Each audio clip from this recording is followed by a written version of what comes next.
Hey, hi, good afternoon, everyone. Can you hear me?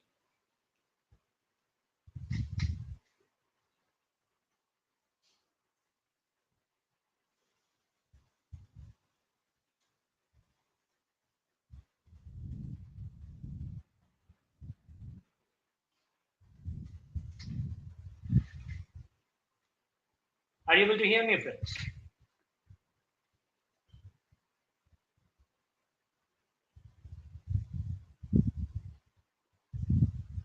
Please provide the poll.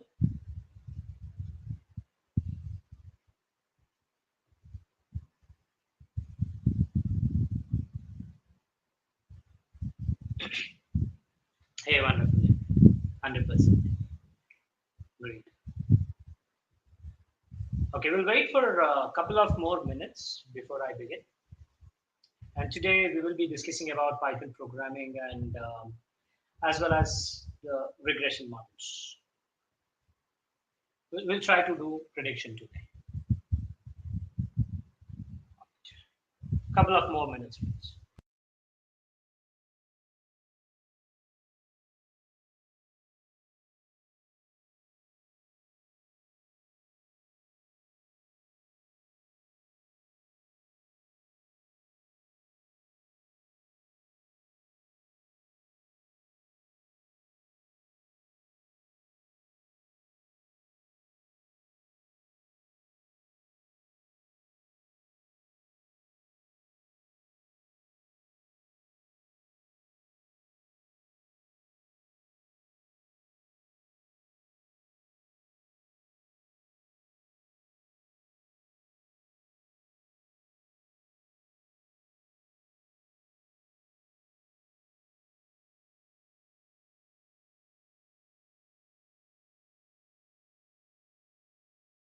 I'm on mute, friends. I was on mute.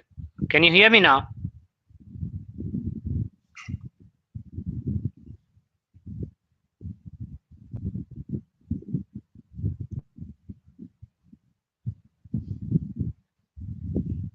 Okay, Abdul can hear me. Arundhati can hear me. Very good. Very well. Thank you.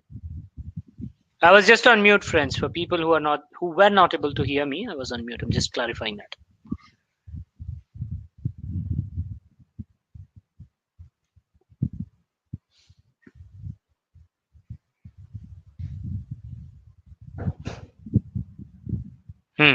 Still see 55% of the people not able to hear me.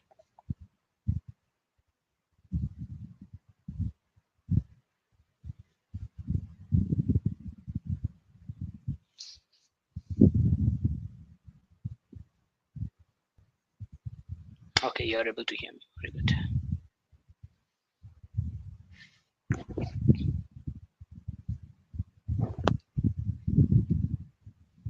We have very less participation today, so I was just waiting for more people to join in.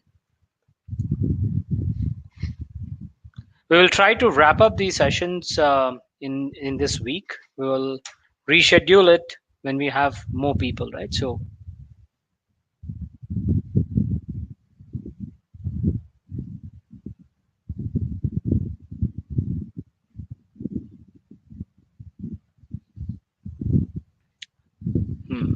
very poor attendance.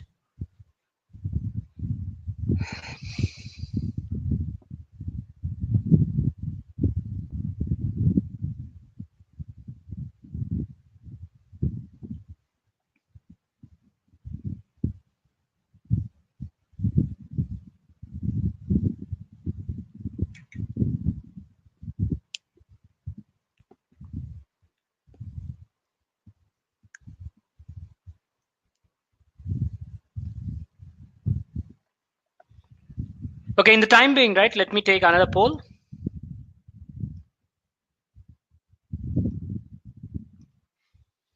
From yesterday's discussion, right?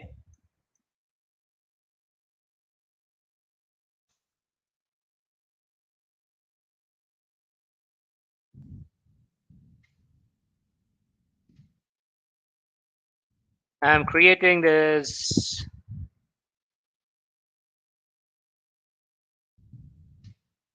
All right.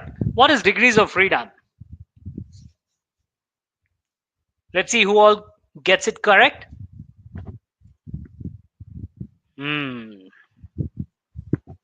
Okay. Yeah, please, everyone, poll on this. Everyone.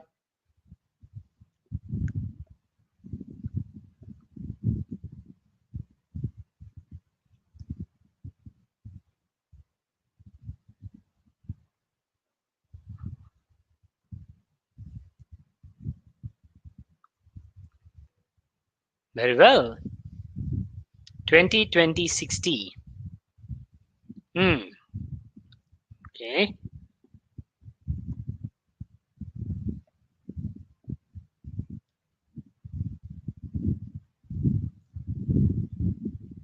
Not good, not good, not good. Still 25, 25, 50. Okay. Still, it's not good.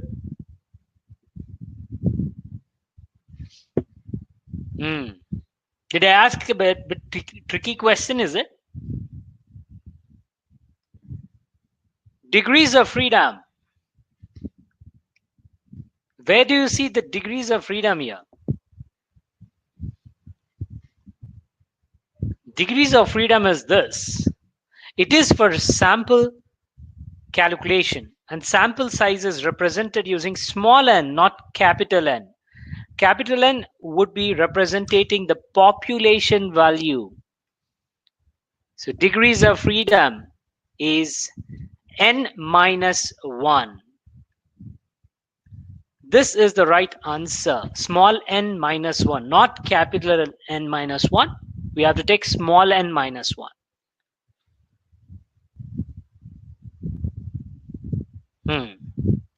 Okay, let me ask another question. Another question, friends.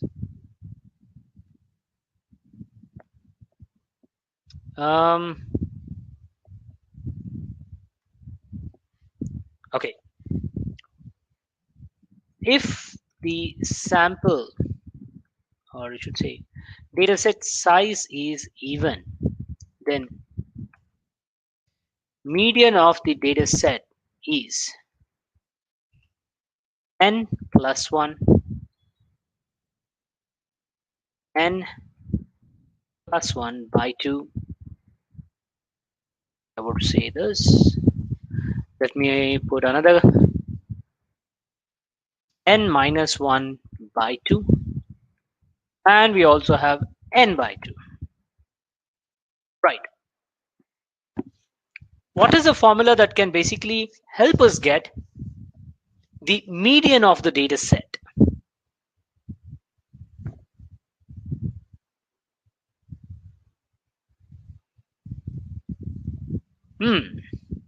N by 2, okay.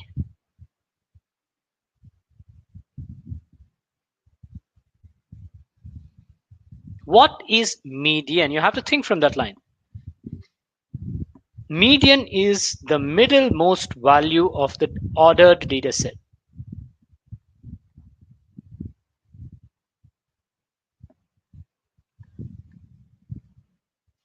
If you have even numbers, for example, 1, 2, 3, 4, the median would be somewhere in between 2 and 3. So in total, I have 4 values. In total, we have 4 values. That is, your sample size is equals to 4. Then the median would be the middlemost value of this data set, which is ordered. So it's 4 plus 1 by 2, which is 5 by 2, which is basically 2.5. This is where your median would lie. Right? The median can be obtained by calculating and capturing the value which is lying at n plus 1 by 2. Very good. All right. So let's proceed further today. And we'll talk about this, okay? I'll quickly talk about this. We'll not spend much time here. Graphical representations are very important. The sole purpose of graphical representation of the data is to visualize the data. If you can see, then the interpretations can be made much better. Rather than imagining things, if you can literally see them, right, you'll get more insights. The first and foremost visualization for any data would be bar plot. Of course, if your data is discrete, we do this. Bar plot. You take the data and plot it. For example, here we have the, let's say, students' marks. We have 1,000 students, assume here. So each and every student mark is plotted here. The height is representing the mark. On x-axis, we will have each and every individual student. Right? So this is a simply put bar plot. Now, because we have so many data points, that is 1,000 data points, right? Visualizing all the data in the small space is a little clumsy. The data to ink ratio is not appropriate. You're using too much of ink to represent the data, right? Now, what we can do here is look for an alternative visualization. For example, if I have only 10 data points, it would be more appropriate to understand the scenario like this. This is also a bar plot, right? If your data is less, you will be able to understand the data better when you plot like this, right? But here we have a lot of data points. So what we can do here is we can discretize the data. We can group the data, bin them, right? Binning or grouping, or we basically call it as discretizing. That means, let's say the GMAT scores, the scores that we are talking about, the students' marks, are lying from 600 to, let's say, 780 here. Okay, that's the range. So this data, I'm putting buckets here. So I'll say 600 to 620 is one data set. From 620 to 640, another set. So on and so forth. I'm dividing this data into equal sized bins or intervals or classes, right? And out of all the students that we have, I was saying 1,000 students, right? So out of these 1,000 students, how many students have scored 620 to 600 marks between this range? We count them and we plot that frequency here. The height of this bar is basically speaking about the number, right?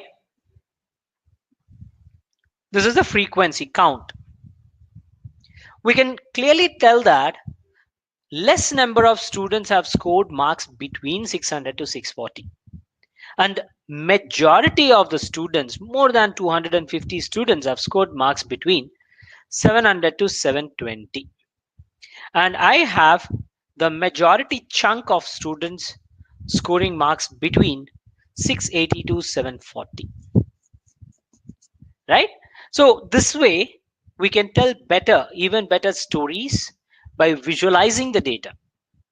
1,000 data points, 1,000 marks can be explained like this, right? So this is called as histogram, which is also known as frequency distribution. We are trying to distribute the 1,000 records. It's nothing but count, right? We are trying to distribute those 1,000 records into different classes. We are segregating. We are distributing that count to these intervals. Hence, we call it as frequency distribution.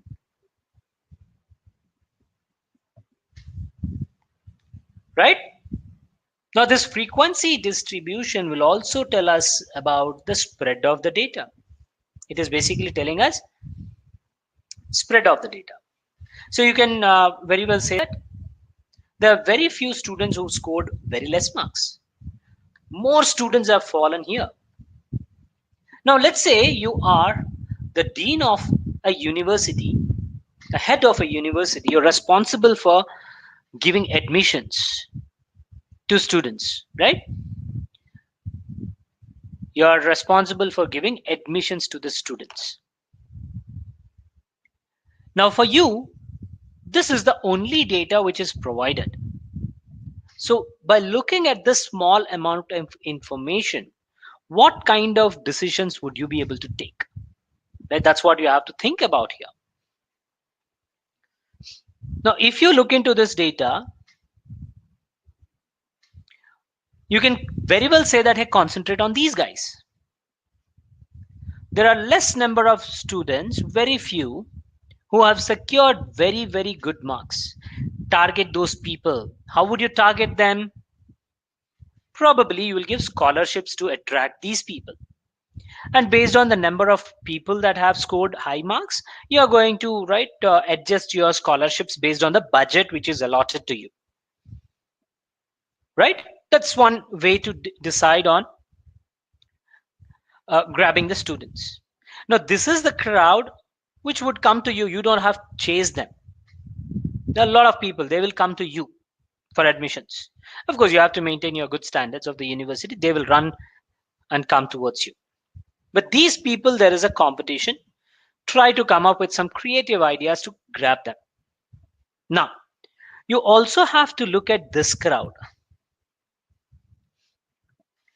Now, do you require these people in your university is a question that you need to think about.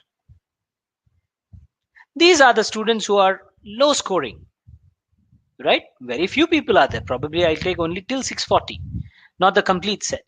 From 600 to 640, I would try to take the students. And I would like to analyze and identify who are these students who secured such a less marks. What could be the reasons? Now, you might say that students' IQ levels are very low.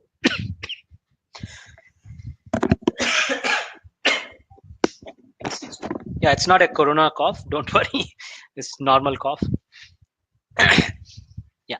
So coming back, 600 to 640, you would definitely want to deep dive into this data. You cannot ignore this data. There could be exceptional cases.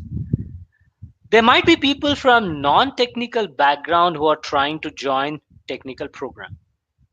Now, if a student who is non-technical and if he is showing interest to join a technical course and he is cracking this entrance exam, assume 600 being the qualification mark, then obviously you might want to grab that person, right?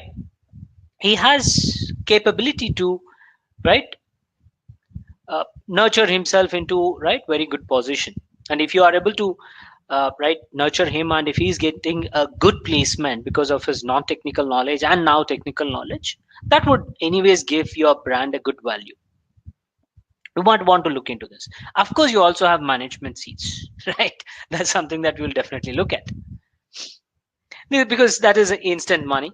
These students would definitely want to pay and join your university. But there are a number of such reasons. You will have to deep dive into that, and only then you will be able to understand. So this way, you try and evaluate the data by looking into that scenario. And this histogram is basically giving you that slight additional edge for while you're designing your strategies. Now, we discussed about outliers, right? Remember? To visualize these outliers, we will use box plot. Box plot is a visualization technique which also highlights outliers. None of these visualizations that we have seen will highlight your outliers. Only box plot does that. And box plot represents the 100% of the data by splitting it into 4 parts. We call it as 4 quarters. And for each quarter, we have 1 quartile. This is your lower extreme. Assume that we don't have any outlier for now. This becomes your minimum value. And this line is called as whisker, lower whisker to be precise. And here you'll have lower quartile, or you'll also call it as first quartile or Q1. Okay, this point is your first quartile, Q1 or lower quartile. And here we will have lower 25% of the data. So your box plot is internally sorting the data, arranging the data in descending order, and starts with minimum value here, arranges 25% of the data here, right? And then from here, we'll have median, which is also known as Q2, right?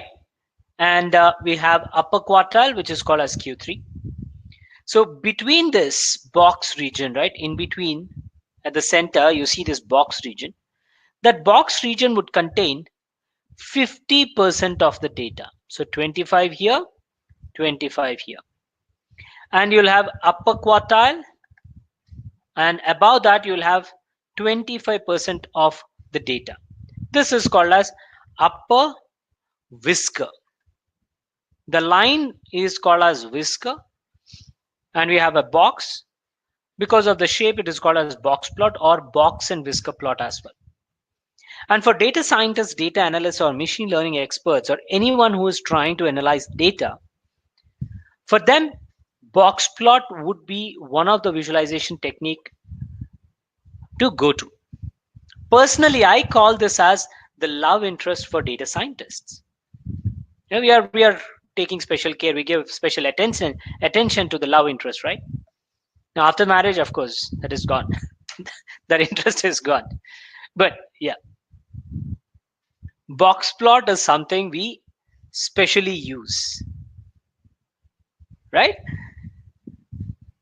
Because as I said, it will talk about the spread of the data. It is also showing the outliers, visually showing you that. Now, it uses a formula to calculate the outliers, friends. Box plot will first look into the center. Once you have the data set, you will be able to know what is the center. Then it will look into the 25% of the data here, 25% of the data here. And it will be able to get the lower quartile and upper quartile. Now it applies a formula. Q1 minus 1.5 times of Q3 minus Q1. Q3 minus Q1 is also known as interquartile range. In short, we call it as IQR, which is containing middle 50% of the data, this portion, and the outliers are identified as any data point in your data set, any data point which is falling 1.5 times of this box region. That is the maximum whisker that we can allow. Anything above that, anything beyond that is treated as outlier, either this side or on the top side. Sorry, let me rewrite this. We'll write Q3 plus 1.5 times into Q3 minus Q1. So that would basically be this side.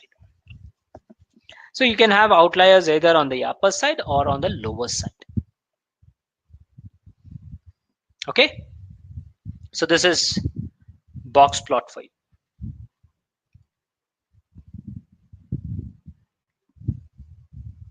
Now I want to talk about this and then we'll move to the regression. Whenever we talk about data, we will look into the data as continuous data or discrete data.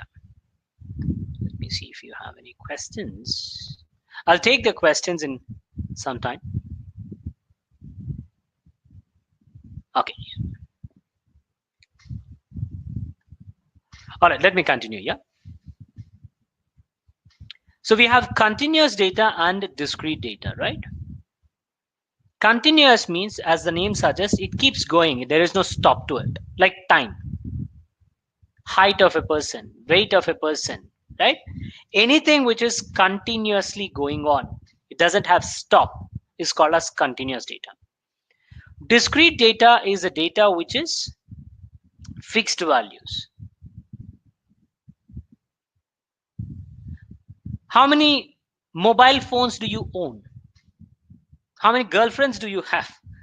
So these are discrete data. How many times your wife beating you? That's also a data which is discrete in nature, right?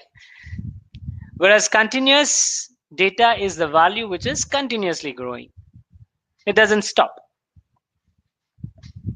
Now, if I have a die, for example, I have 1, 2, 3, 4, 5, 6. 6 data points are there, right? If I roll a single die, then 6 outcomes are there. Now, these values are fixed. I cannot have anything else when I roll a die, isn't it? So these are fixed values. So I can calculate the probability. I can do a lot of analysis on this particular data. But if you talk about revenue of an organization, it can be anything. It can be any revenue, right? It could be zero. It could be plus infinity. It could be minus infinity. In theory, mind you, in theory, we're talking about here. So the profit of the organization can go to any level, and the loss can also be at any level. So in these kind of continuous scenarios, dealing with the data will become a little tricky. So we have this distribution family called as normal distribution, which is, of course, the go-to distribution for any continuous data. We're saying under normal conditions, if a data is continuous, then it should follow this pattern. What is the pattern? What are the characteristics of the pattern?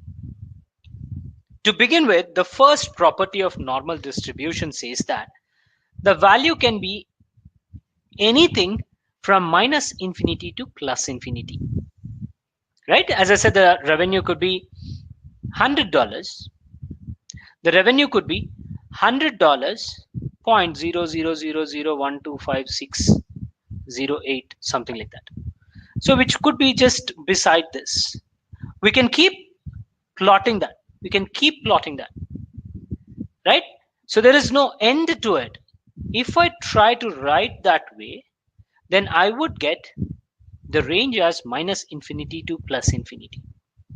Right? So this is the first property for a continuous random variable.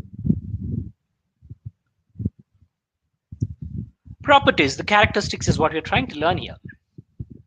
Now, so you're saying you would have minus infinity to plus infinity values plotted for your variable. Theoretically, it can take any value. Now on this bell-shaped curve, can you calculate the probability associated with a single value? For example, we were looking at $100, right? Revenue is $100. Now I want you to calculate probability for the revenue being exactly 100. If you ask me to calculate that, I would see the total values. The total number of values is infinity, out of which you are trying to check the probability for one value, which is 100. Exactly 100 is just one value. So it will become 0. 1 by infinity is 0.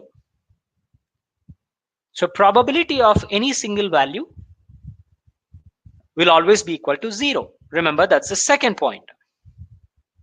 The third point is again looking into the properties of probability, wherein we say summation of all the probability values should be equal to 1. That's the generic property for probabilities. So if I take infinite values and their respective probabilities, then sum of all those probabilities should give me 1. That's nothing but the area under this curve. The area under this curve.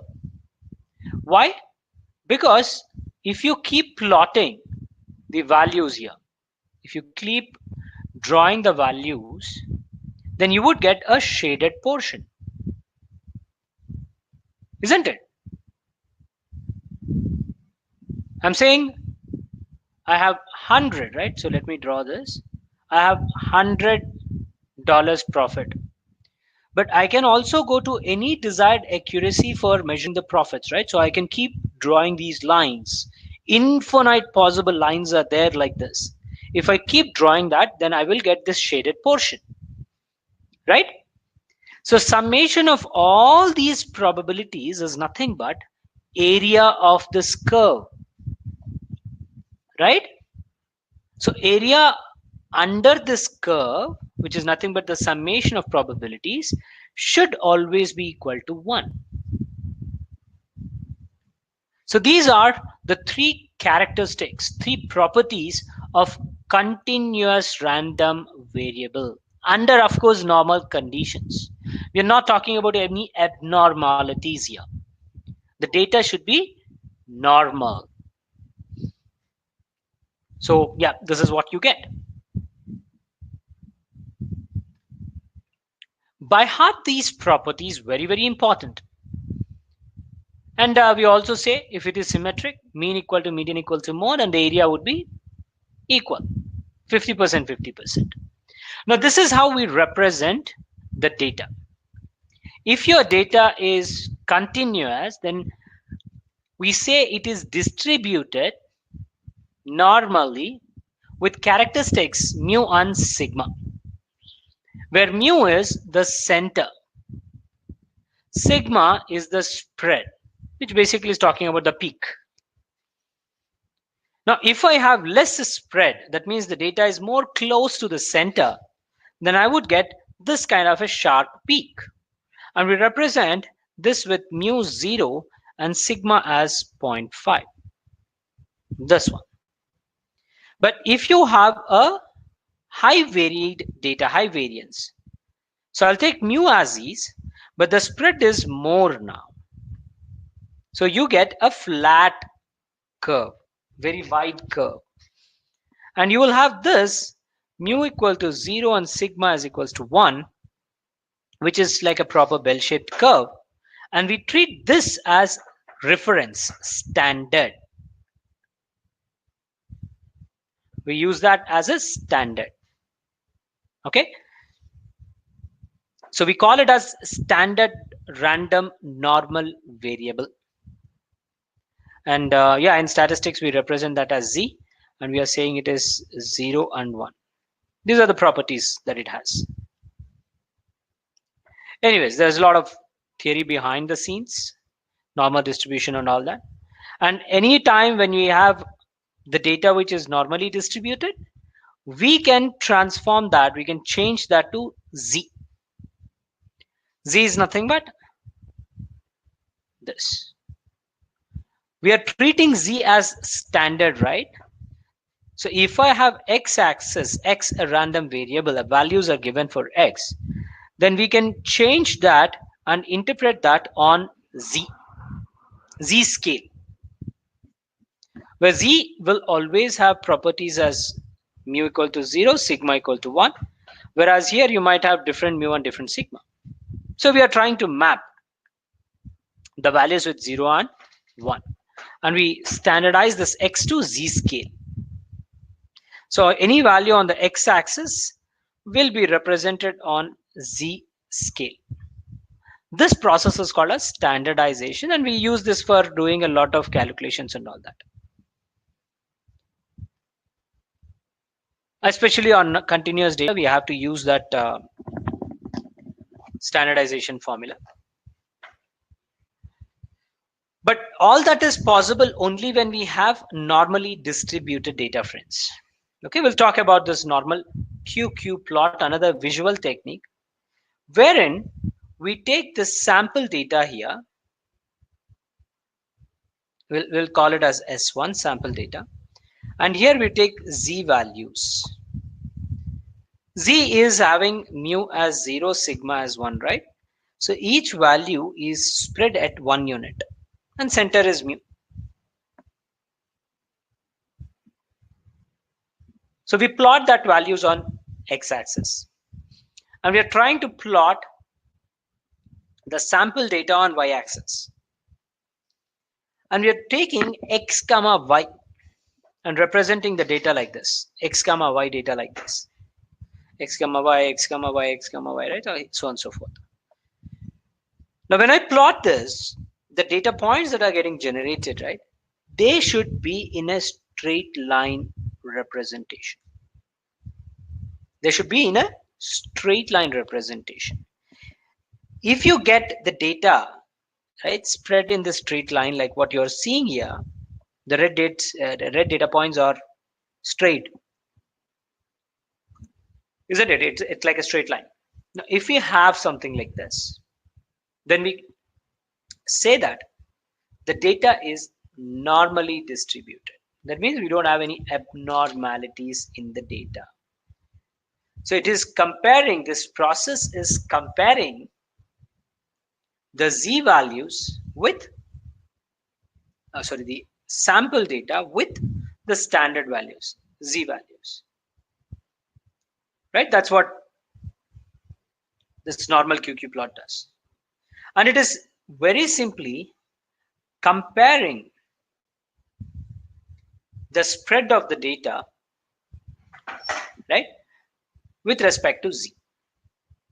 Because Z is standard, if the distribution of your sample data is similar to the distribution of Z data, then we can declare that this is also normally distributed data.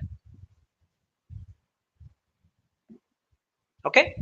Normal QQ plot, the interpretation is if the data is having a straight line shape,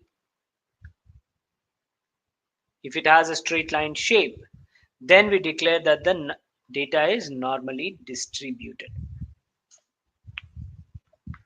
But if it is not a straight line pattern that you're finding, then of course you will have to try and make sure that the data becomes straighter.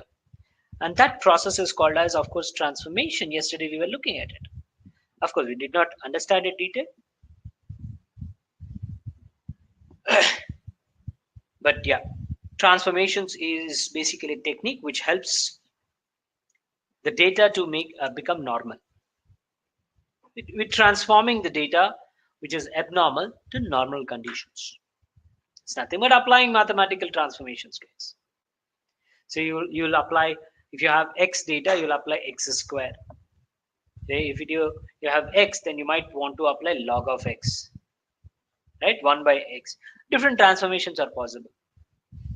And we take that transformed data on y-axis and compare it with z values. Now this is normal QQ plot. Okay, and we have something called as sampling variation, central limit theorem. And yeah, this is important. So let me talk about this. And then we will go to predictions. Now, discussion about the central limit theorem and all that is already present on our YouTube channel, friends. Okay, we need to discuss more important things.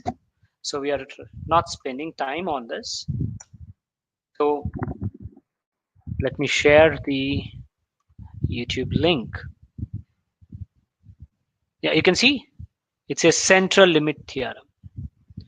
So go through this particular video to get more knowledge on what exactly we are talking about here.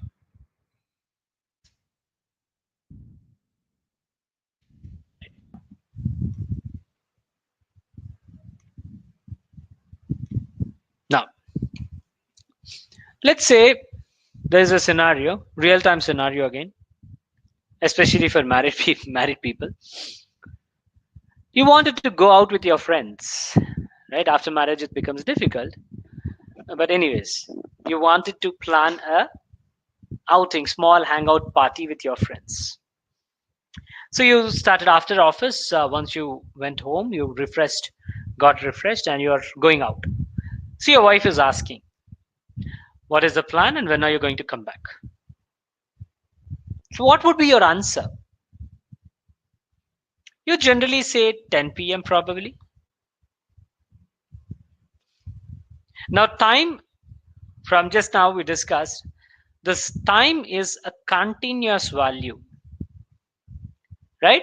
And if you have to calculate probability of a single value, then probability is zero, isn't it? That means when you said 10 p.m. to your wife, you're sure that you're not coming exactly at 10 p.m. You are sure. Of course, you are saying 10 p.m. So your poor wife, she understands that, okay, 10 p.m. fine. He'll come back by 10 p.m. Exactly. But you know the fact. The probability of you reaching exactly at 10 p.m. is zero. Now, if your wife knows statistics, then she would definitely ask you that, hey, not 10 p.m., give me the variation as well. I know that probability of a single value is always zero. So give me more appropriate time interval on which you would reach back home. Now you want to be on a safer side. You want to gain confidence on whatever the time that you are saying, right? I mean, you're predicting, you're saying that I will be reaching home at this particular time. Now, when the actual time comes, you should be able to defend yourself saying that, hey, I told you that this is the range of time that which I would come back.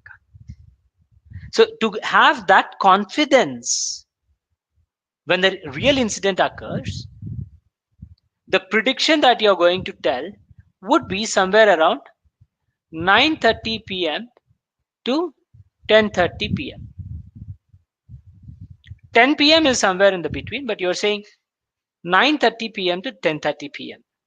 That basically means you're saying 10 p.m. but plus or minus 30 minutes is a variation. So when the actual time comes, right, if you're reaching your home within this interval, then you are safe. Right? You are safe. But if you're reaching late, guys generally come late, they don't come early for sure. But mathematically, we have to give the upper limit as well. Because of lockdown, all the restaurants, all the hangout places are shut down. So you have to, in such case, you have to return early, right? Your wife might have planned something and you are ruining everything by coming early. So that is also dangerous for you. So you have to be sticking to this time interval, right? But you have taken a safe bet saying that I have 30 minutes window, either this side or that side, right? Now, if you are, let's say, really don't care about the confidence, when the incident happens, you really don't care about the confidence, then you will say 10 plus or minus 10 minutes. This basically is 10 p.m. plus or minus 10 minutes. So when the actual time comes, the chances that you are going to reach home in this short interval would be less, right? So your prediction does not have confidence. You're not confident enough when you're saying this number, right? Prediction confidence is what we are talking about. So this confidence interval is given by margin of error. So whenever you're estimating anything using a single sample, that's X bar for example, add the variation to it. That result may keep changing, right? So you need to have margin of error, and this formula is explained like this. Normal variable value at 1 minus alpha is confidence level. By default, industry takes 95% confidence. You cannot go to 100% confidence when you're predicting, friends. Remember that. Why? Because when you draw a bell-shaped curve, area under the curve is 100%. But you have minus infinity to plus infinity as a range to these bell curves touching that line. Right? So you cannot get 100% ever. You cannot say, I will come at any time, minus infinity to plus infinity. For time interval, especially to your wife, you cannot say this. If you say this, then you're gone case. Isn't it? So you cannot be 100% sure. You're not God. And you cannot give such a vague response when you're predicting something. Hence, industrial standard is 95%. Right? And you have different practices for different organizations, different industries. But yeah, 1 minus alpha is confidence level.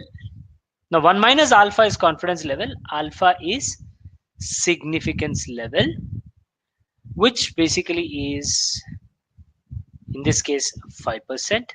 In this case, it is 1%, and in this case, it is 10%. 1 minus alpha, right? So alpha becomes 5%. This is 95, alpha is 5. So on and so forth. The significance level basically is talking about the chance that you might go wrong. If you say 9:30 to 10:30, what is the chance that you have that you will reach between 9:30 to 10:30?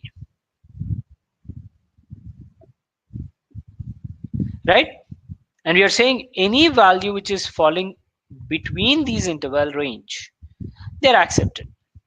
And we are saying the area is 95% here. Right? So significance level is alpha, this portion and this portion. These are alpha. Yep. 2.5%, 2.5% chance is there. That means you might come early, you might get delayed as well.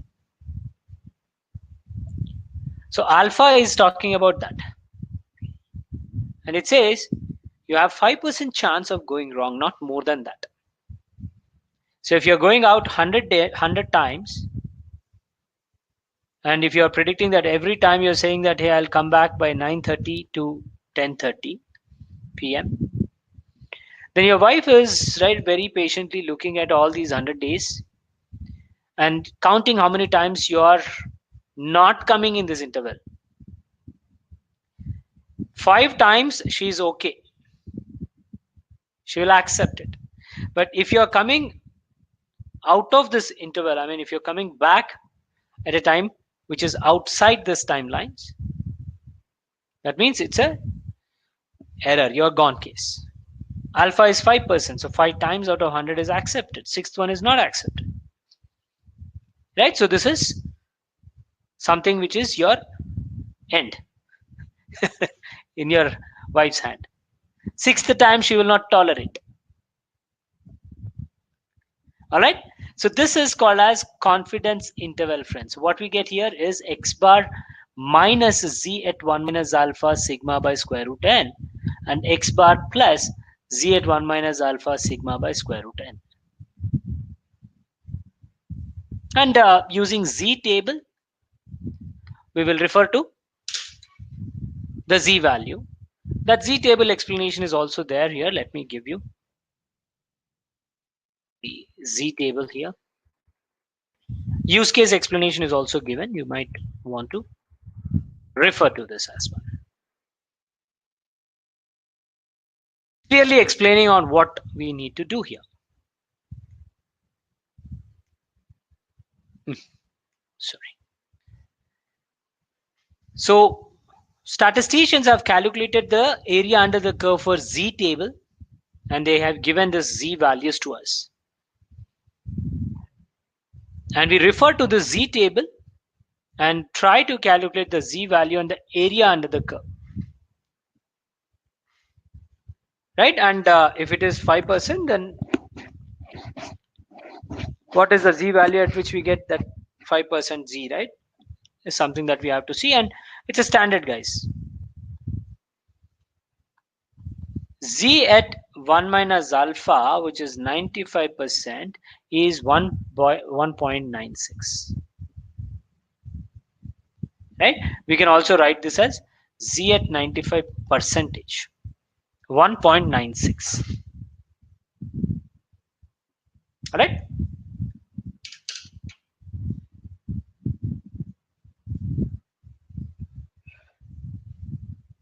So yeah, refer to this. Okay, I've shared the link. Now let us move on from this to interesting regression analysis. Okay, this is more important for us. So we are moving here.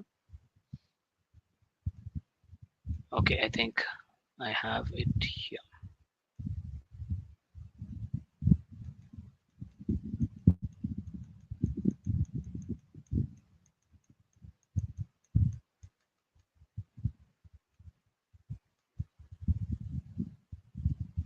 Let me see.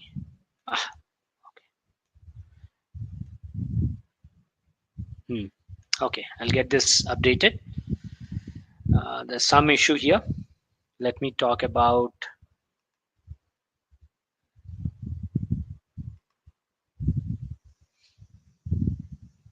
Let me talk about that.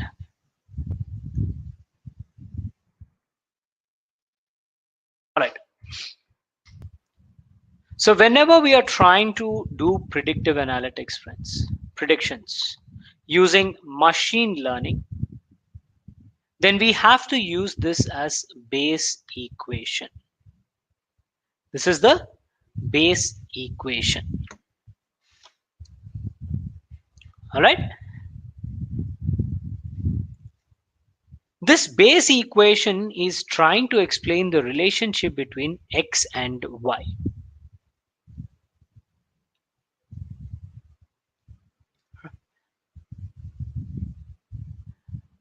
What is that relationship which can be mathematically represented, right, between this x and y? Now what we are trying to say is this is, of course, let me explain this equation first. This equation is called as base equation, which can be read as y is an equation of x. Y is a function of x, where y is your output and x is input. For example, marks that are being secured by a student. Now this marks would be affected by, let's say, the number of hours the student is spending on preparing, the time he is investing in preparation. More time he prepares for the examination, better the marks he is going to secure, right? So x is influencing y. You can also say marks are getting affected by the student's time on FB. A student is spending time on Facebook. So how much time is he spending on Facebook? That is also going to impact the marks, isn't it? In a negative way, of course. So we are trying to understand the relationship between output and input. And this relationship is visualized and explained using something called as scatter diagram. Scatter diagram. The scatter diagram is a graphical representation of relationship between two continuous players, two continuous data, like the timestamp, the marks. You can secure any marks, right? Of course, we'll have a range, but theoretically assume that it is continuous data because you can secure any percentage of marks. When I say any, it is in decimals I'm talking about. And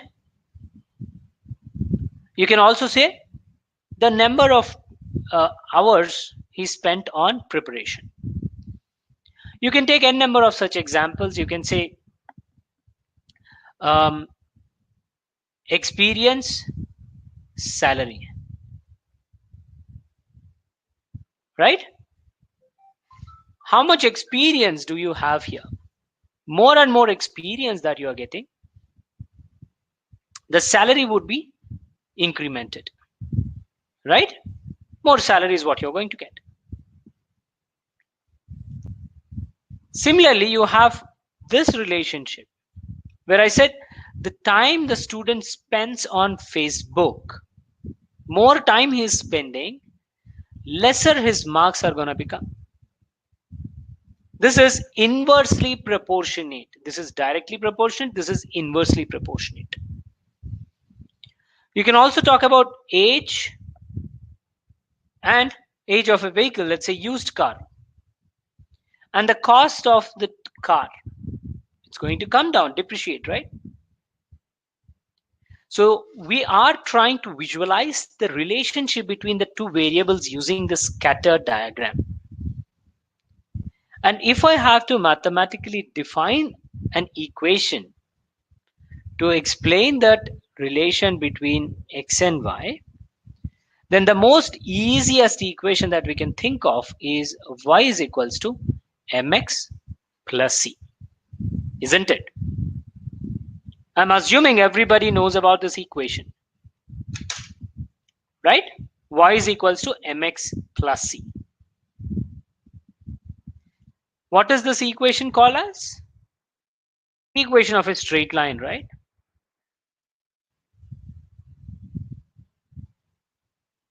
I have shared that link, Swagota, here. Both the links are there. Not sure if you're able to get it or not. Yeah, you can basically get everything.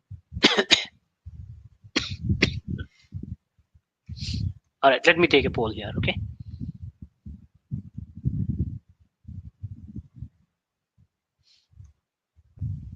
In y is equals to mx plus c,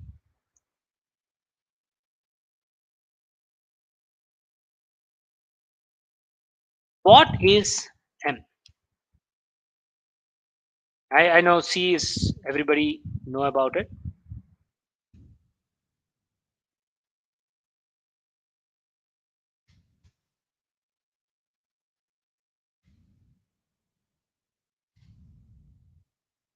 I'm pretty sure everybody knows about this. Yeah, very good, very good.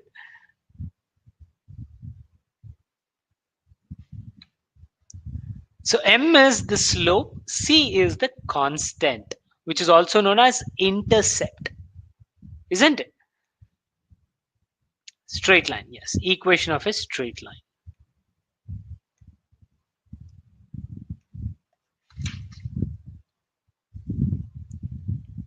So we will try to draw an equation of a straight line here and try to find out the relationship. But we need to find out a line which is the best fit, right? What is that best fit line is something that we need to measure. Of course, these are all the formulas. Okay, one more thing. Let's discuss this and then we'll move on to calculating the line. Now, when you're trying to look into the scatter diagram, we are trying to interpret the relationship between x and y, right? We are trying to interpret the relation between x and y. Now, this relationship can be measured using smaller value. We call it as correlation coefficient, which is represented using a values which are going to range from -1 to +1. Stronger the relationship, higher the value in magnitude, not in sign.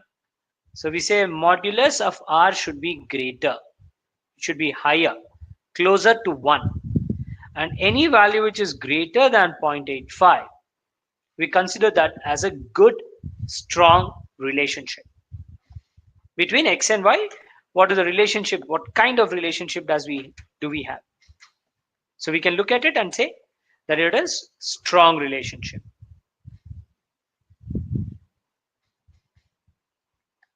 Okay, thumb rule. So this is a good relationship, this is a good relationship, this is also a good relationship, this is also a good relationship. We are basically saying that X and Y have strong relationship. Anything which is less than 5 or 5, we assume that the relationship is poor. And anything between 0.85 to 0.5, we treat that as a moderate relationship. So the strength of the relationship, the cause and effect relationship between X and Y is explained at 3 levels. Strong,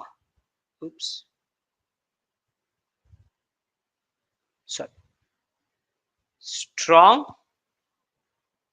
moderate, and weak. These are the 3 levels. And we use this modulus of R to quantify the data into one of these categories. Right? Now, once we have this calculated, the small r is also identified, which will help us identify what is the relationship, what strength does the relationship between X and Y have. This is the formula. Beauty and the Beast, relationship between Beauty and the Beast. That's what we're trying to understand here. Relation between X and Y. Okay?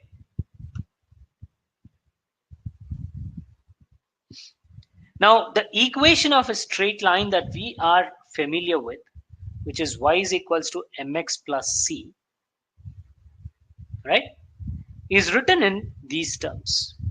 We write it as beta naught plus beta 1x. Beta naught is nothing but intercept. M is nothing but a coordinate, x coordinate. And we have to try and find out the beta naught and beta 1 values. When you try to plot the data, like this in a space, x and y space, then you might have n different ways to draw that line. Infinite possible ways might be there. Infinite possible ways are there, right? Now, among all that, what is that line which fits this data in the most appropriate way? Appropriate way means that equation should be able to tell the relation between y and x.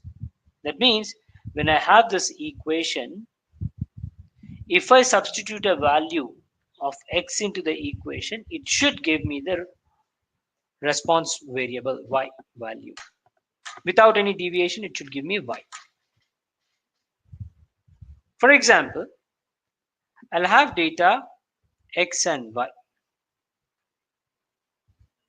My data is 0, 1, 2, 3, 4, 5, so on and so forth. Whereas y is, let's say, 3, 5, 7, 9, 11, 13, so on and so forth. Okay, this is the data. Now, on this data, x and y data, right, we have to try and figure out this equation. Okay, this is task for you people now. We will take a short break.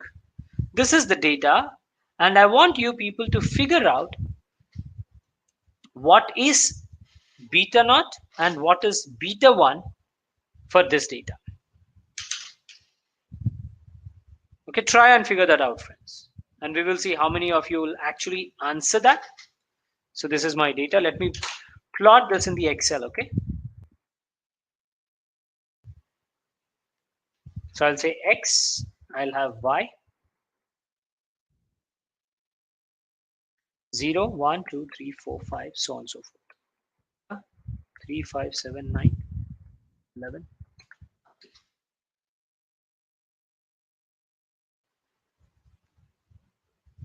Okay. For this data set, I want you all to calculate and come up with the equation y is equals to beta naught plus beta 1 x. So what is beta naught and what is beta 1? Okay, so it's 3-7 now. We will take a break, short break, 10 minutes, and then we will resume. So we'll connect back at 3:18 p.m. Until then, break.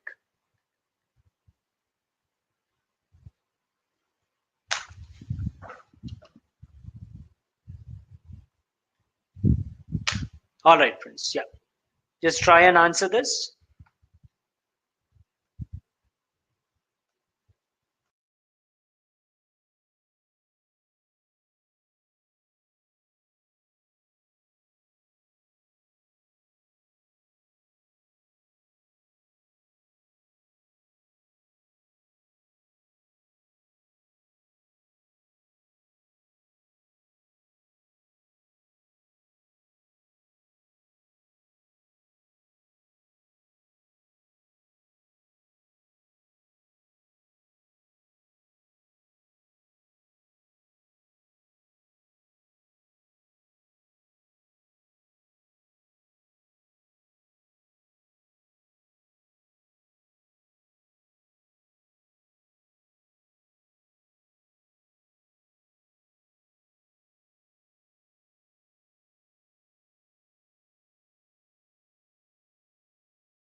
Oh, wonderful. So a lot of people have got it correct. We should not be using the formula, Jalinder. Without formula, you have to come up with this. Not exactly 3.009. No.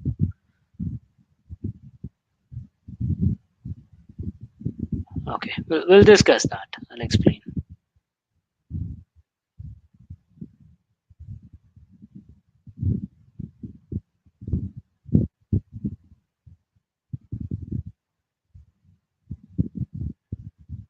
This is not corrected. No, it's not corrected. All right.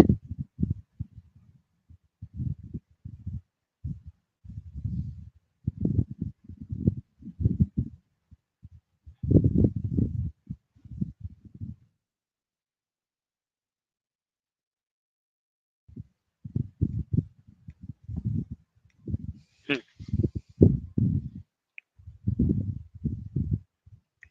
So let me resume. I'm assuming everybody is back.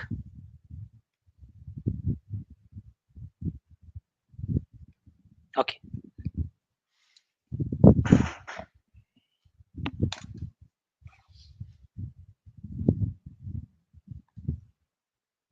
All right.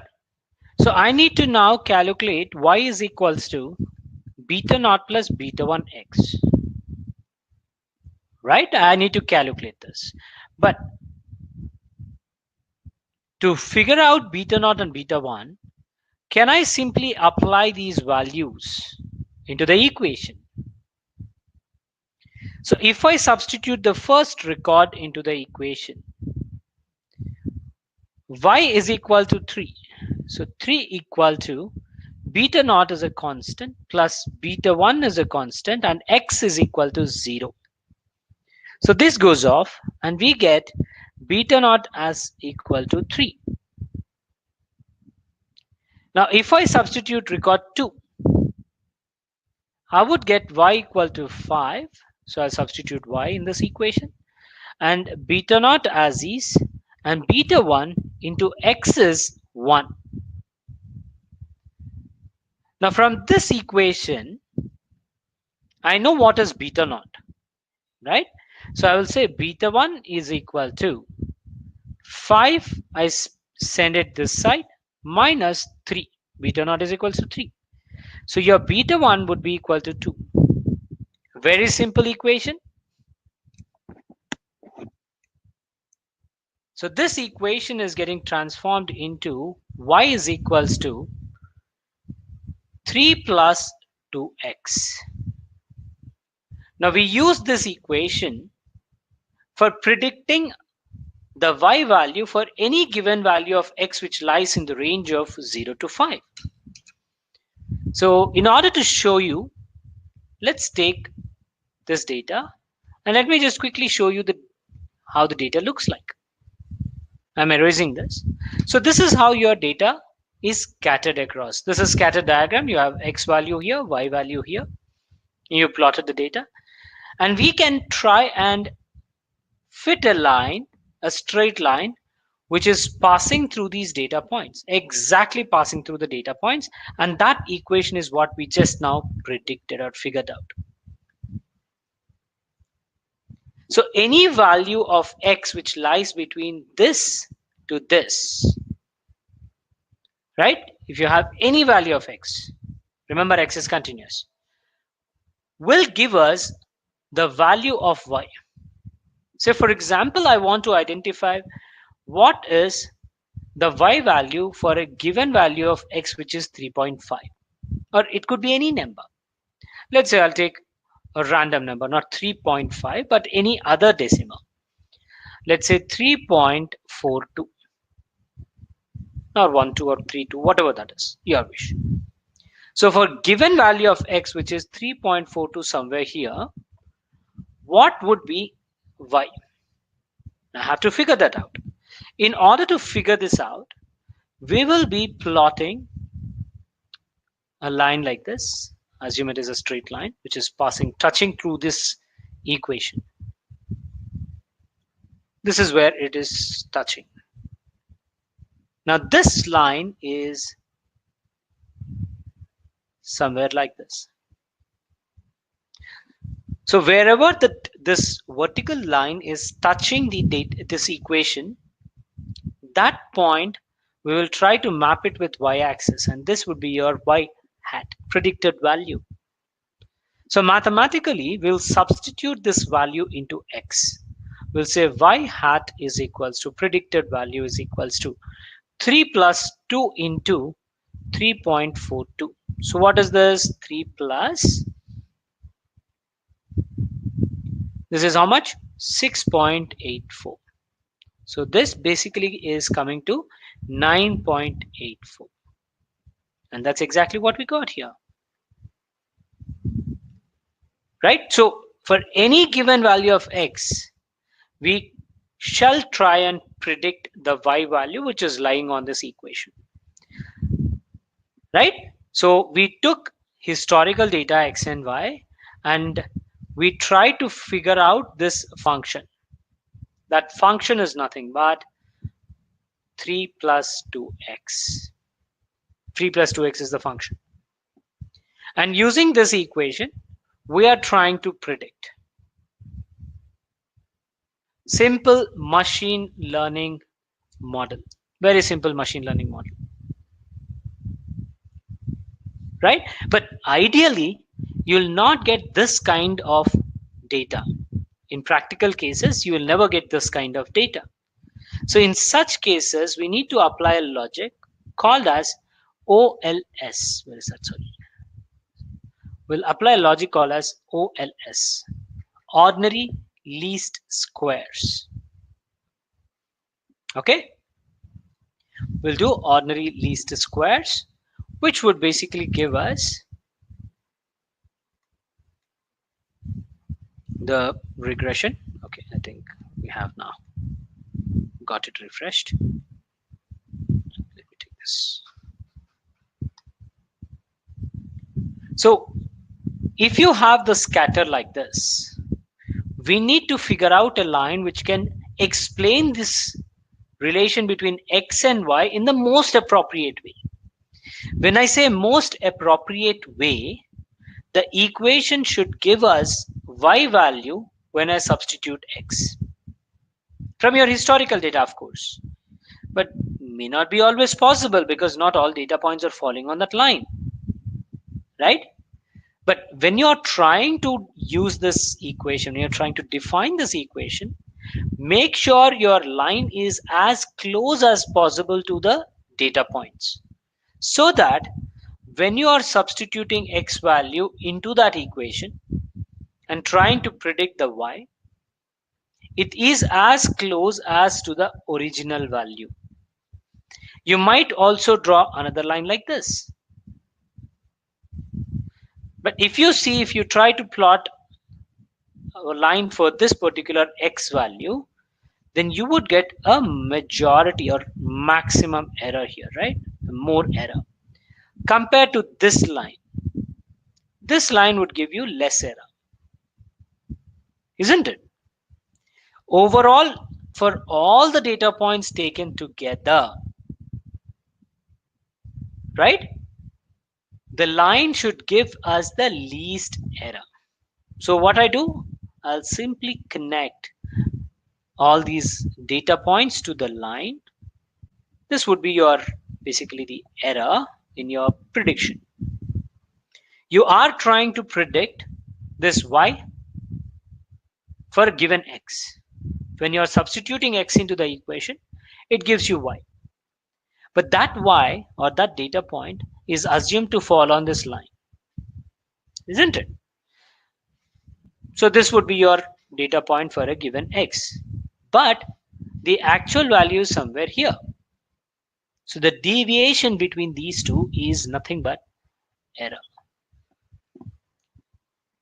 It's a deviation, right? So we term it as error. All right. Now, we add all these errors for a given data set. Let's say I have 100 data points. For each data point, I'll try to predict y. and I measure these distances from y to the actual data. And I add all of those errors. But if you add all of those errors, the summation of all the errors becomes 0. And that's one of the properties, because the line would always be at the center of the data points. When you try to put at the center, the summation of all these values will negate this summation. So you'll always get summation as 0. Right? In order to get the magnitude of that deviation, we take square distances. So these blue dots are the actual value. Sorry, it's not x, my bad. The blue dots is your actual value, and the dots that fall on this straight line that we are trying to figure out would be your predicted value. So the difference between these two is error. And if you do summation of the errors, it will always be equals to 0. Sum will always be equal to 0.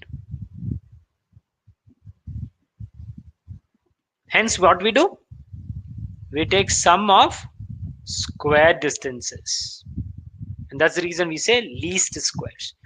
This magnitude should be least, because you might draw another line like this, which is also giving you some of the errors as 0, because it is bisecting this data into two parts. So all the values which are below are negative, all the values which are above are positive, and we are getting summation as 0. Right? But to find out the best line, we are saying that the line should be as close as possible to the data. In order to figure that out, we're taking magnitude by squaring the value. And we need the least squares. Some of the squares should be least. And that would be our best fit line. Right? Now let us try and understand this in a programming language. We'll now look into Python programming, okay? Now, people who do not have Python installed, I would want you people to open anaconda.com. Say anaconda.com.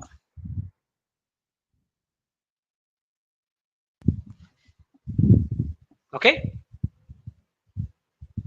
And this is the page.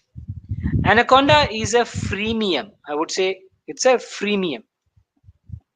That basically means it has a free version. It also has enterprise version. We take the free version. We are individuals, right? So we are taking individual edition. And if you scroll down a little here, you get download button. Click on this download button and it redirects you to this page. These are multiple options that you can choose from based on what system you are using. If you are Windows, then choose this. Do not go with this, go with this. Python 3.7 is the latest. And depending on the OS that you're using in your system, whether it's 32-bit or 64-bit, you choose that appropriate one. Download this. It's a .exe file that you get when you click on this. Okay? .exe. And it is 466 MB. Now, once you download the .exe, just double click it and install with the default options. And when you install it, you would get something called as Anaconda Navigator. Open this Anaconda Navigator. Python is a command line interface, command line programming language. On top of Python, we have this various GUI options, graphical user interface options. And among that, the data science community, the analytics community will prefer Anaconda, and that's what we are preferring here. It doesn't mean that you should stick to it. You can try out with any graphical user interface, your choice. But there might be a little overhead when you are trying to develop some Python programming. Prerequisites which are required for us to develop any machine learning algorithms, right? They are upfront provided onto this platform, Anaconda platform. And these are multiple options that you have to choose from, right? So we have Jupyter Lab, Jupyter Notebook, Qt Console, Spider, GlueWiz, RStudio, Vezus, right? And a few plugins as well. Now we are interested in getting Spider. I choose Spider. You can choose Jupyter Notebooks as well. It's your choice. I'm choosing Spider. And Spider looks like this.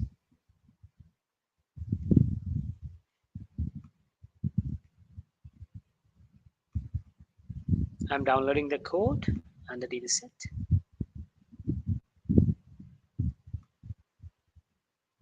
And regression code as well. Let me download this and we'll work on regression code.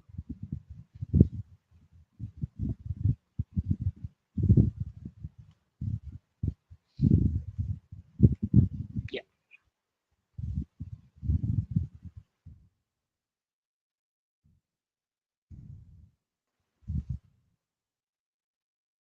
Let me extract the code here. The extension of Python codes would be .py. It would be .py. We'll also try to download the other code as well that we have extracted. We will see those things as well, but let's try and develop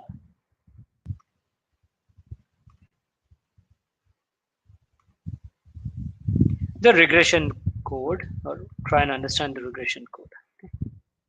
Let me extract this data as well. So we have something called as WC80. I'm loading the data set. Now, before we proceed to Python programming, let me give you a few insights of Python programming. Python is a generic purpose programming. Okay, it's generic purpose. It has multi-threaded capability. It has capability of object-oriented, functional-oriented, and machine language as well, the low-level machine language as well. So it has a lot of advantages, in short, right? It has polymorphism, inheritance, etc., etc., etc., etc. It can also be used for machine learning and statistical analysis as well. The index starts from 0, just like any other programming language. And this is case-sensitive language. It's a case-sensitive language. Okay? And because it is functional-oriented. Okay. Let me take a poll again.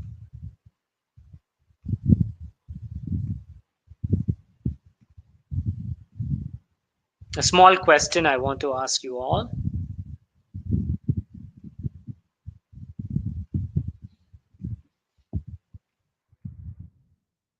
Do you know the difference between object-oriented and functional-oriented language difference?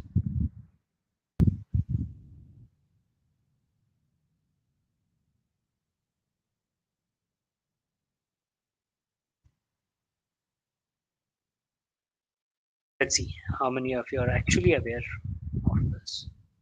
This would help me to explain the difference as well in a simple terms. Please answer this poll.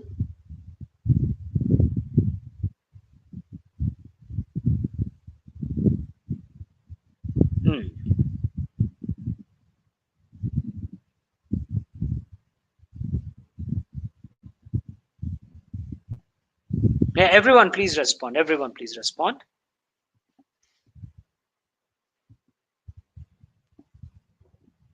Okay, 75-25 is what I'm assuming here, rounding it up. Oh, 70-30, coming again down. Majority of the people are aware of the programming language differences. Very good.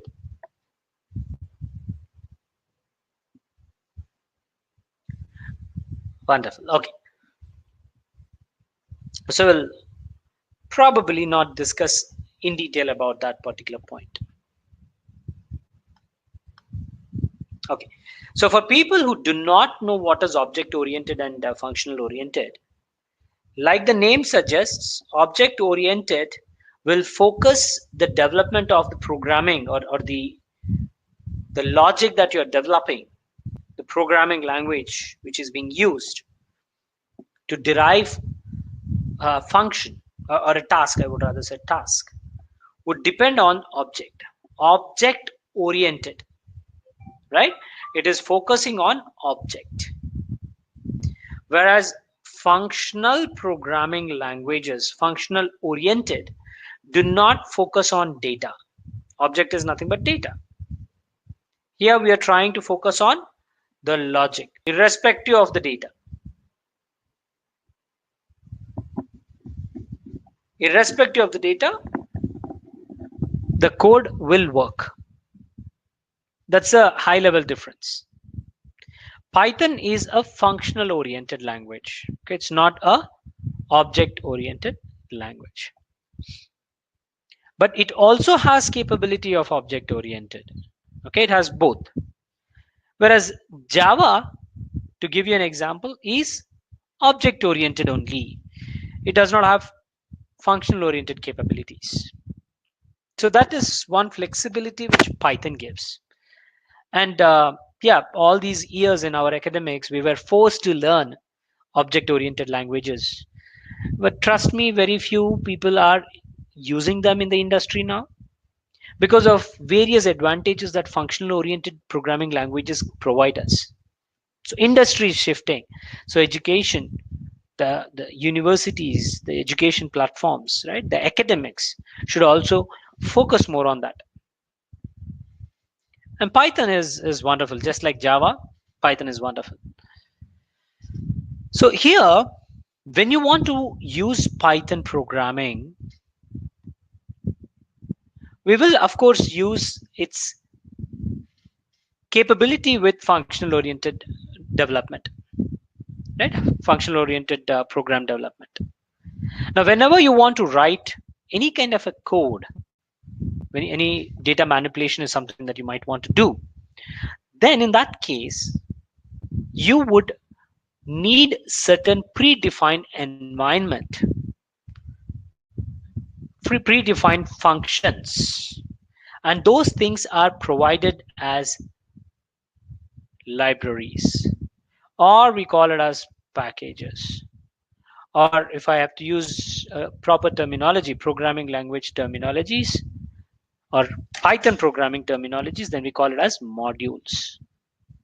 Package is nothing but modules. Each module, this is, let's say, a module. Each module will further have submodules, right? Each module will have submodules, and each of the submodules may further contain another set of submodules. Yeah, like this. Okay, module, submodule, and further submodules. And probably you also have functions. Functions is nothing but a predefined or pre-written code, predefined code, which gives us a specific result. Now, if you want to get a specific result, we don't want to write everything again from scratch. You can use which is a function which is already written by somebody. It's a custom function. We're not talking about predefined function. But these functions are written by somebody else, and we are using those functions for our purpose, right? This is basically the logic of packages or modules or libraries, right? And in Python, we have a huge set of modules or packages, whatever you want to call them, which would help you develop the programs in very well, easier manner. But you need to remember certain packages which are mandatorily used or regularly used. Out of that, the first package that you have to remember is pandas. Pandas is nothing but Python data frames. In Python programming, the default data abstraction, which is presented in a structured format, is data frame. It's called as data frame. So if you have to manipulate the data, if you want to manipulate the data in a better way, then we need to have pandas package. This is how Python deals with the structuring of the data. We call it as a data management library. Then we have another library called as NumPy. This NumPy is a module or a library which basically helps us to apply mathematical calculations. Mathematical calculations on the data frames that we have generated using pandas. But NumPy is like your regular calculator, friends. We have SciPy in Python, which is like a scientific calculator. Scientific calculations, if you want to do advanced complex mathematics, we use SciPy. And another one is matplotlib. This matplotlib is data visualization library. So this library or this module will contain all those visualization commands. These four are something which is regularly used. We regularly use them. For any kind of data manipulation, you need to have pandas, mandatory. For basic arithmetic calculations, we need NumPy. And for visualizations, we use matplotlib. And if your calculations are becoming complex, then we use SciPy. For doing basic data management, data manipulations, we can use these four packages. There are a bunch of other packages that will come into the picture. But these are predominantly the most important packages. Now we are trying to develop machine learning algorithms. So machine learning functions, these machine learning algorithms are available in an open source package called as sklearn, scientific kit for learning. Scientific kit for learning. So all the machine learning functionalities are available in this package. And there are various other functions as well, like stats model, Seaborn, MLExtend, NLTK, RE. These are all different libraries that we will also come across. TensorFlow, Keras, right? Those are for deep learning. But these are the mandatory libraries that you have to remember for any kind of analytical task that you might want to start. And we need to import them. We need to call these libraries, which are provided to you by Anaconda. So somebody else has installed it and they have stored it in a secure location. Anaconda software is bundling everything and providing them to us. And we are calling them using this import function. In the software, you have pandas package as well. You have NumPy package as well. So you're calling that using import function. Import pandas. But every time you do not want to call this library with big name, we also have a pet name. give short names to these libraries. This basically helps us write the code in an easier way. So if you see the line number 3 and 4, we are importing pandas and numpy. That means all the functionalities which are there in pandas library. There are multiple functions. There might be submodules. All of these now can be accessed, and you don't have to type the big name. You can refer to it as PD, right? And there is a command called dir.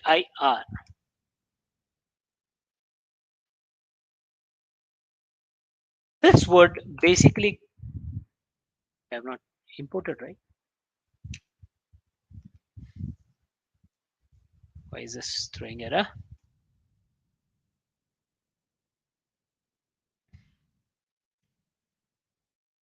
Look at this. These are all the functions which your pandas library consists of. We are interested in this at this point of time. We are using this data frame, right? We are using that to internally create a data frame.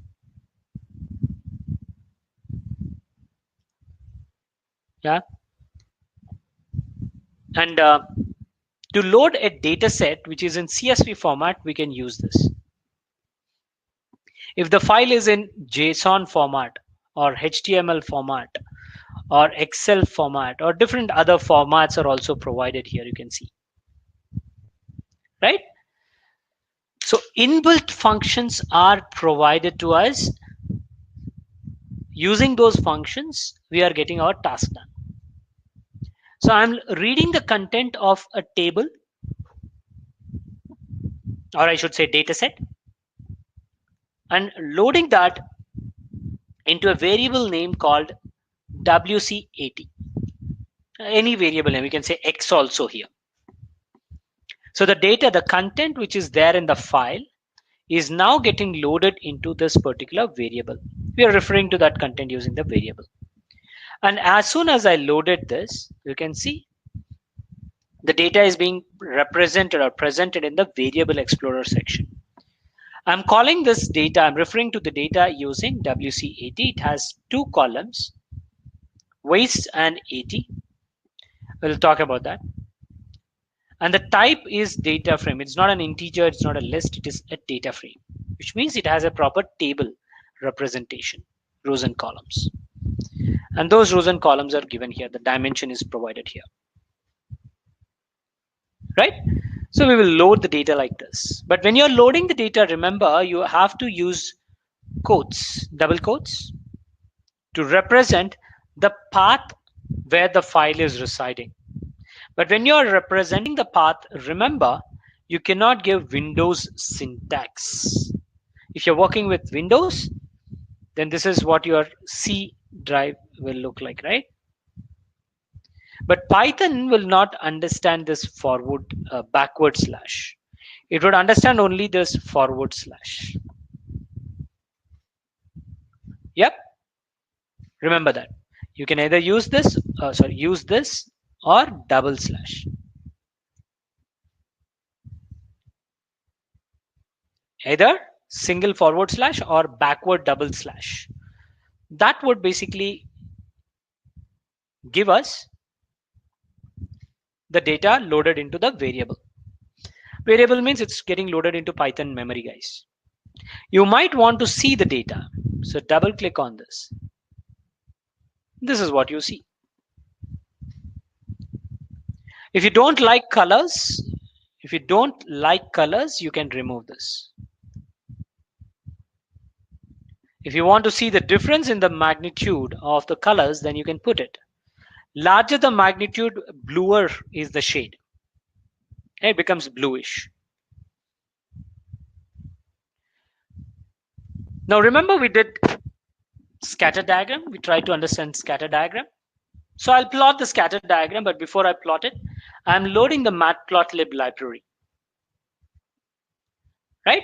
So I've loaded NumPy and pandas, and now I'm loading matplotlib.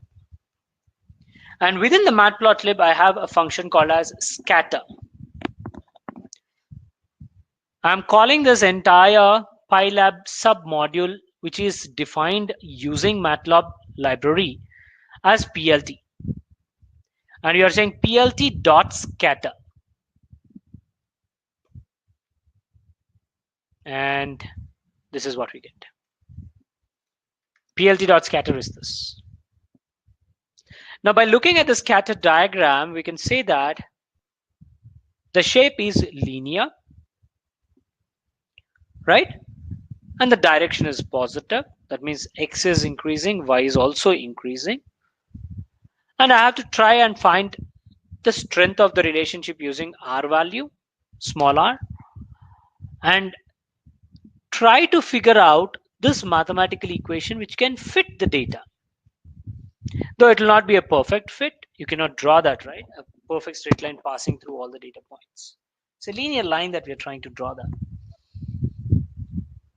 So scatter diagram we have seen. Now correlation coefficient, small r. Execute this and you get 0.818. Or if I have to round it off, it is 0.82. Right? 0.82 basically means it's a moderate relationship. Remember the rule of thumb. You say modulus of R should be greater than 0.85. But this value is less than this, 0.85. So we have moderate relationship.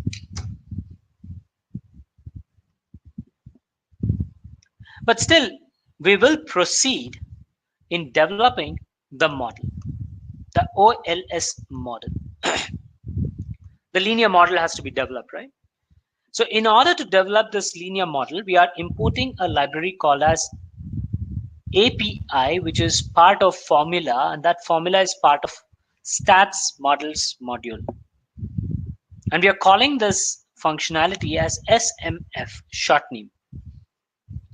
Under the SMF, we have a function called as OLS. OLS is nothing but ordinary least squares, the concept that we have discussed. And here we are trying to regress Y, which is 80 given X. From this particular data set, we are trying to fit a line here on this data. And when I do the summary, it is giving us the result. So my mathematical equation that I have developed here is the coefficients. This is the values. So y hat is equal to minus 215.98 plus 3.45 into waste. This is basically, let's say, let's write it as X. So we have successfully got the equation, which is going to help us predicting the Y value given the X. Right? But is this equation good? We don't know. We need to cross check that. So here we are applying predict function.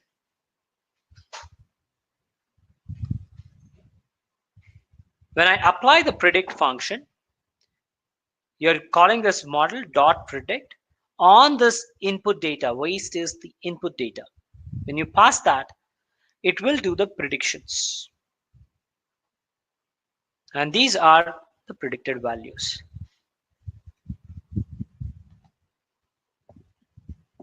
Right? In total, we have 109 values. So for each and every input, it calculates what would be the output if you are using that equation, mathematical equation.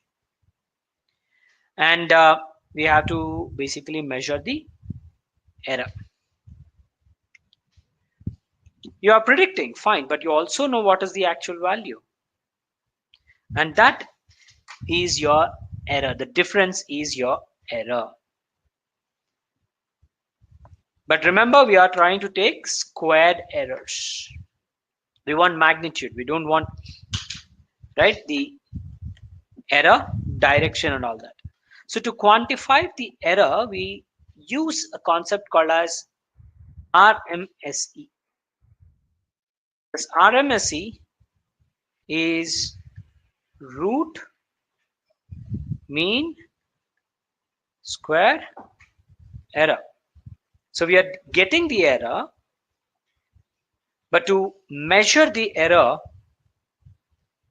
for the entire data set, we take square of these errors, right? And then we calculate average. We calculate average of these squared errors. But because we are squaring it here, we will have to apply square root of that result, square root on that particular calculation that we are getting here. This result would actually represent the error value for the entire data set for this particular model. This is nothing but a parameter which can help us interpret the accuracy. This is error, of course, but we will be interpreting the accuracy using error. Less the error, better the accuracies. Right? So that's basically how we interpret this linear regression model. And let me now look into the questions.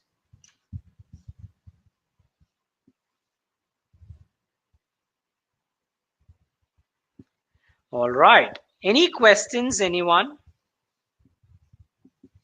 Let me take your questions now.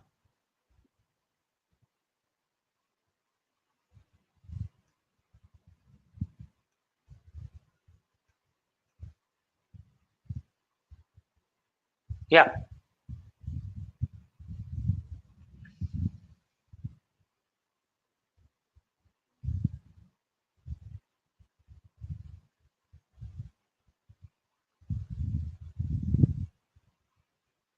No questions?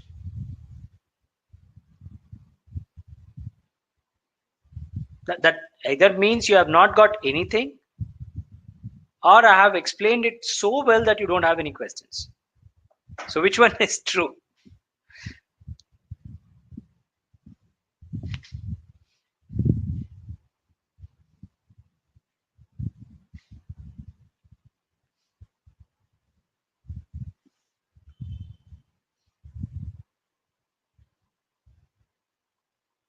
Okay.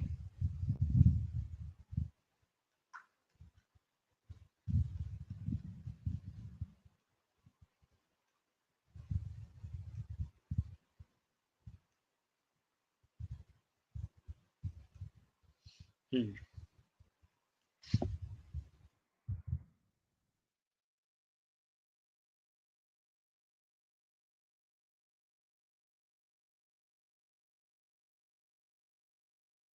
Is the Python installation successful for you all or not?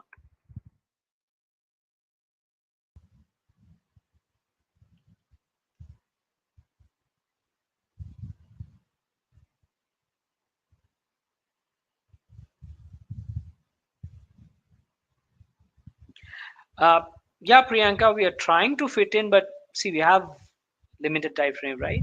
So it's becoming a little difficult. But the code that I have explained now is already shared with you people. It will be provided, so you can practice on that. Or anyways, you will get the access to the video on our YouTube channel. You can basically practice along with me by looking into that video.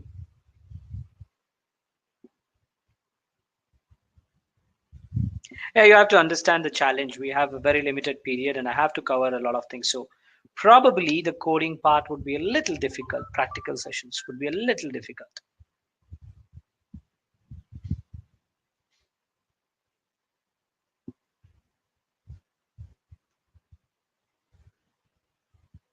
Ah, I see Python installation is not complete for few people.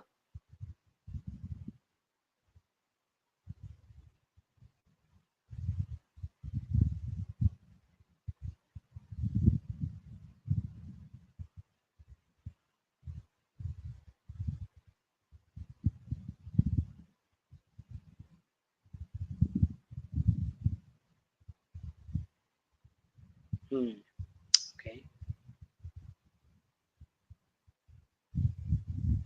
These packages are different packages, independent packages, Swagota.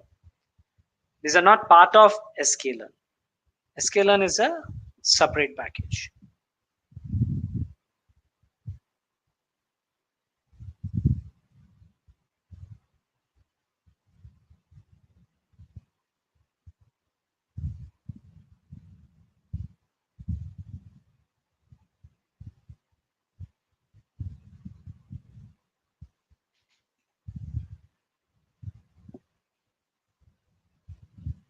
All right, friends, I request you all to provide your feedback as well. That would help me to um, tweak the sessions a little bit so that it would give you more value add. But yeah, do provide your feedback, friends. It's very important for me.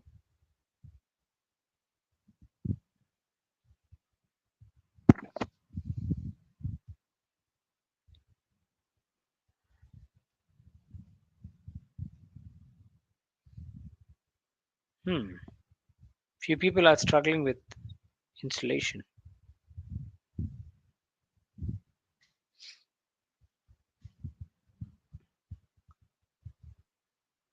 Yes, Priyanka, you can also try and do it on Jupyter notebooks as well. Absolutely, you can try and do that. Yes. Nothing changes. It's just the look and feel will change between Spider and Jupyter.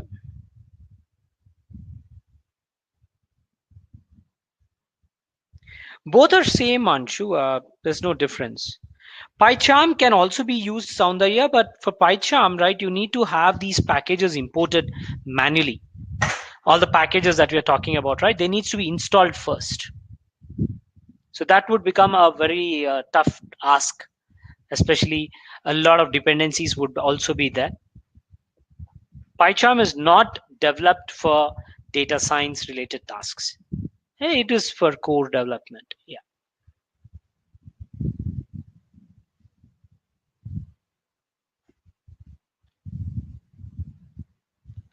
Priyanka, sure.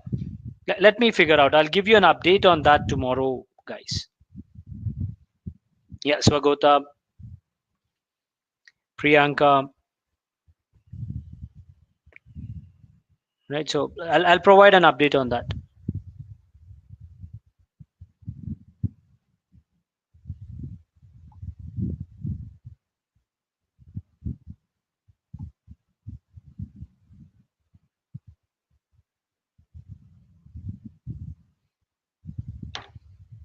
Yeah, videos will be provided, Soundarya. You will have the access for these videos. Yes. Jalinder, you have to do that. Please start doing it now. You have the link on the sticky note. You can see on the chat window at the top. The link would be provided. You can use the same link for both feedback as well as the attendance.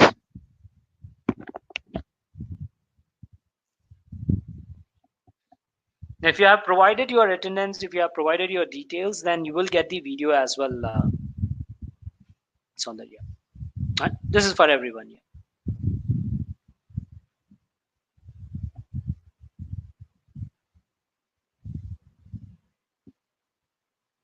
Yeah. Done is done. We cannot really help there, right, Jalinder? That's okay.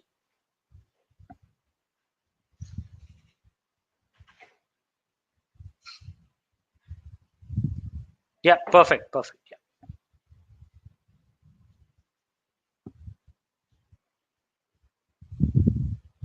Yeah. Yes, it's a big software, Soundarya. It's close to 500 MB. So obviously it requires big storage compared to other softwares. But everything is packaged together in the software. You don't need any add-ons when you have Anaconda.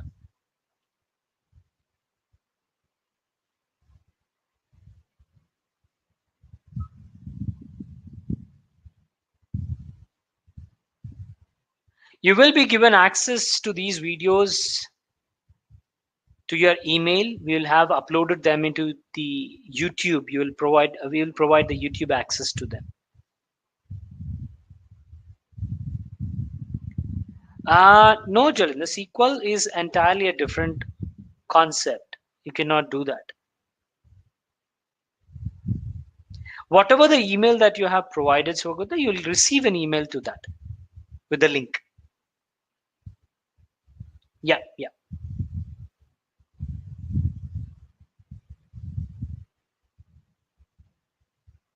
Hey, thank you, Sudarshan. Thank you so much. Please do provide your feedback.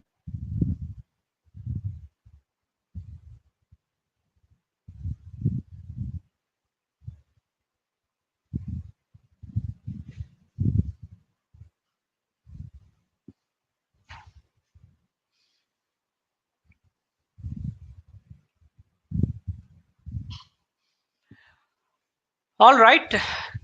Any more questions, anyone?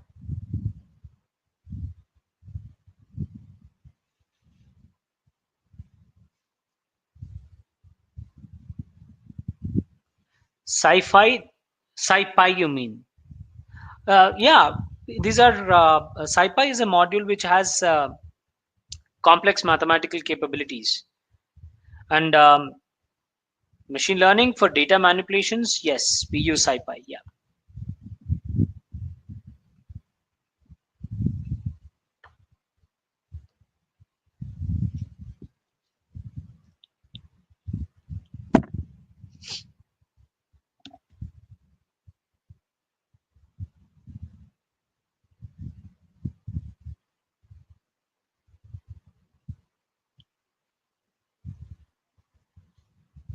yeah, sure. Thank you, Swagota.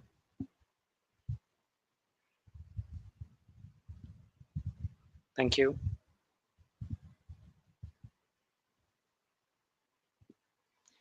The huge list is there, Soundarya. If you're talking about Python modules, it's a big list. You'll have to slowly compile that. It will take some time to compile the list of modules. But majority of the times, the modules that I have explained, the NumPy, Pandas, SciPy, Matplotlib, these are for sure used.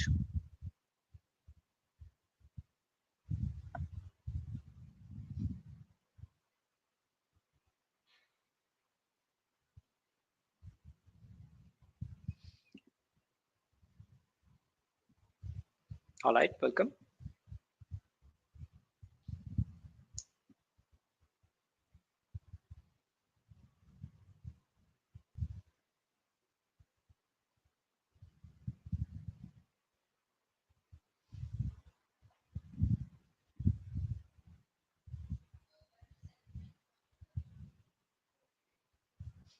Okay, any questions? Any more questions? Please, if you have any questions, please pose them.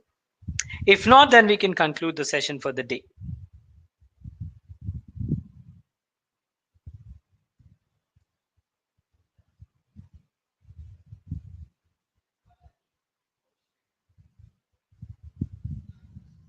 All right, friends. I'm assuming no more questions. Then, yeah, we can conclude.